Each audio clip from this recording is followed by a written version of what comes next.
De l'Acadie maintenant, Madame Liane Roy. Le développement de l'Acadie, du Nouveau-Brunswick et de la région de l'Atlantique, ainsi que le rayonnement de la francophonie internationale, tels sont deux des principaux champs d'action de Liane Roy tout au long de sa vie professionnelle.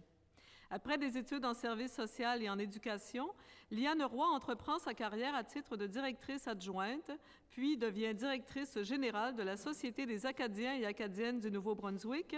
Elle est ensuite conseillère provinciale pour le secteur francophone des services d'orientation professionnelle et directrice de la stratégie jeunesse.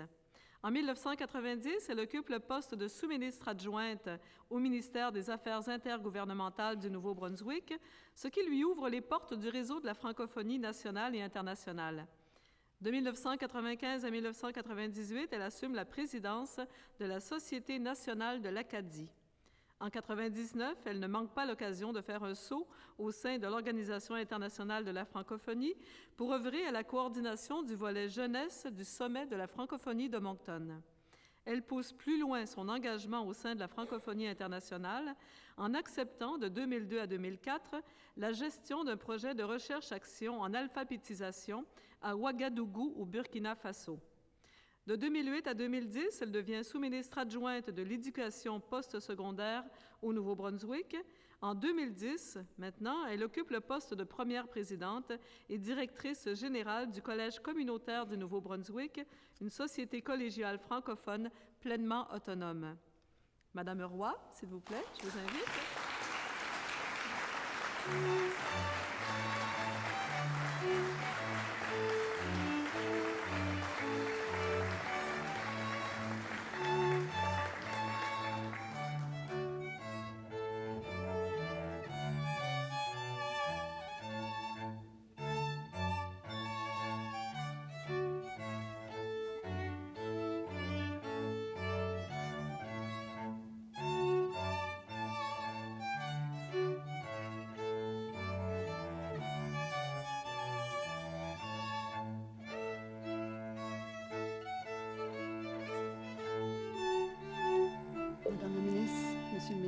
Monsieur le maire, Monsieur le président Ouellon, chers lauréats, chères lauréates, distingués invités, chers amis, bonsoir. Lorsque le Conseil supérieur de la langue française m'annonça que je devenais récipiendaire de l'Ordre des francophones d'Amérique, je me suis immédiatement remémoré quelques personnes qui me semblaient plus méritantes de cet honneur que moi. Puis, l'effet de surprise vaincue, j'ai accepté, quoique bien humblement, de recevoir cette marque d'estime qui, pourtant, contient une exigence, en demeurer digne. Mon engagement au sein de la francophonie portera désormais l'empreinte de cet honneur qui lui donne déjà un élan renouvelé. Notre histoire nous façonne où que nous soyons dans l'espace francophone.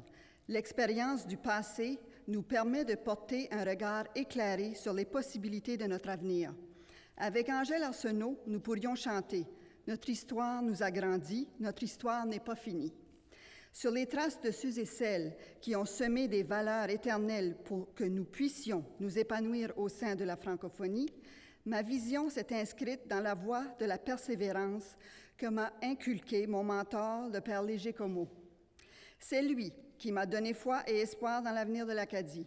Par lui, j'ai compris que l'essence de notre action en francophonie, c'est l'amélioration de la qualité de vie des personnes qui constituent nos milieux francophones. Leur épanouissement passe inévitablement par le développement des communautés qu'elles constituent et la base du succès de cette noble entreprise se trouve dans l'éducation. Fidèles à nos valeurs ancestrales, nous devons miser en éducation sur le développement d'une dimension humaine axée sur un plus grand partage, sur la coopération au lieu de la compétition, sur l'innovation par l'exploration, qui ne craint pas d'activer la pensée critique et le travail en équipe. Quant à l'avenir des programmes, ils doivent concorder avec les besoins des étudiants actuels et potentiels. Leur leadership éclairé en dépend. L'accessibilité de tous à une éducation postsecondaire de qualité en français est prioritaire. Il est également important que cette formation ne soit pas isolée de la réalité sociale, économique et culturelle de nos communautés. Elle doit offrir à nos futurs leaders des programmes aux objectifs d'apprentissage concrets, incluant des expériences de recherche axées sur les défis à relever dans le monde actuel: analphabétisme, dénatalité, crise démographique et macroéconomique. Si les difficultés à surmonter se sont intensifiées depuis que nous agissons en partenariat à l'échelle internationale, nous recevons en retour de nos efforts le soutien de la grande famille francophone à nos tables de prise de décision. Autrefois, l'espoir de sauver sa particularité se vivait dans l'isolement communautaire. Aujourd'hui, la communication entre chaque partie du corps francophone mondial soutient l'ensemble des communautés de la francophonie. Nous avançons maintenant ensemble vers notre épanouissement. Jean-Louis Roy insistait sur l'importance du réseautage, de la mise en commun des choix individuels afin de solidifier chaque partie de l'ensemble. Toutefois, l'individualisme et les préoccupations de court terme risquent de nous empêcher de bien préparer l'avenir. Rappelons-nous que la fidélité aux messages ancestraux se traduit par le maintien d'une vision à long terme. Comme le disait une grand-mère amérindienne, il faut voir 7 générations devant soi lorsqu'on entreprend des actions. Dans un monde axé sur les succès immédiats, quelle audace que de prendre le temps, aujourd'hui, de bien réfléchir nos stratégies, puis de nous vêtir du courage et de la persévérance de nos ancêtres pour atteindre des résultats sans craindre l'engagement et l'effort de longue haleine. Nous portons les couleurs de notre passé, nous nous dirigeons vers un avenir meilleur, nous portons des valeurs qui demeurent, des valeurs qui surpassent les modes, les changements rapides et constants qui peuvent nous rendre vulnérables et freiner nos réalisations. En conformité avec le Grand Prix d'Angèle Arsenault, à partir d'aujourd'hui, bâtissons l'avenir en gardant du passé nos plus beaux souvenirs. Notre histoire nous a grandis, notre histoire n'est pas finie.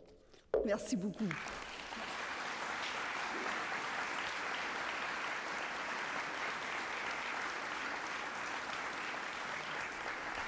Bravo à vous, Madame Roy.